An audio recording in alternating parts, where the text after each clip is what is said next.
1803 मसीह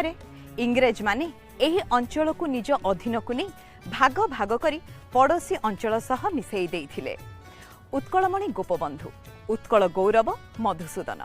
पारला महाराजा गजपति कृष्णचंद्र देवंक परी अनेक महामानवंक उद्यम जोगु 1936 मसीह विच्छिन्न हेई रहिथिबा अंचल गुडी को एकत्र कराही गढ़ागला स्वतंत्र ओडिशा प्रदेश।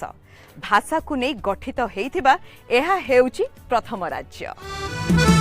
उत्कल भूमि जननी मोर कोलटी तार केड़े सुंदर, सबुज अटे धानर खेत, नद नदी रे अटे शोभित, उच्चा पहाड़ पादल संगे क्रीड़ा करती केड़े सरागे, सुलुसुलिया पवन,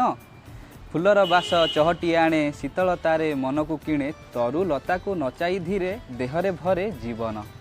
उषुना भातर पखाल कंसा, प्रति ओडियार कोटी पैसा, पतर पोड़ा को आंबुल झोल, बढ़ी राईता को काकुड़ी फाड़, चका आसन रे ओडिया, बेकसंडा को तलाई धीरे, गुंडा को निए आनंद भरे, टाकरा फुटे आंबुल चाटी, खाइबाटा भारी बढ़िया।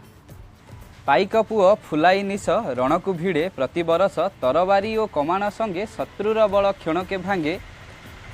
विजित कला केते जे दुर्ग, केते जीवन करी उत्सर्ग, कलना नाही तारी, जातिर मान पाई त दिने, कालिया घोड़ा चढ़िकी रणे, जगतनाथ ए जाति पाई धरिले तरबारी।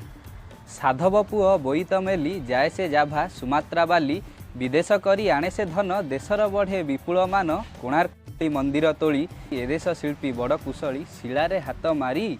जीवंत करे पाषाण देह, देखिले ताहे छाड़ेनी मोह, सहस्र काल मौन रही, डाके से हाथ ठारी। नियति हेला बड़ कठोर, घोटिला देशे घोर अंधार, विदेशी हाथे हेलाए बंदी, छुटी चालिला रक्तर नदी, केते जीवन हेला विपन्न, बड़ी पड़िला केते पराण, जननी मान पाई पुत्र ताहार सजाग हेले, केते संग्राम करी चालिले, शेषरे दिने गढ़ी उठिला स्वतंत्र उत्कल भूई। धन्य ताहार संतानगण, हसी हसी देले निज पराण, उत्कल मार पणत तले, सभिए रहिबा आनंद बळे, भेदभाव सबु भुलाई देई, सेनेहर मंदा किनी बुहाई, मार पाद पाखे, मन पराण समर्पी दबा, सुनार राज्य गढ़ी तोलिबा, प्रीतिर अर्घ्य अर्पण करी जीवा अति सुखे।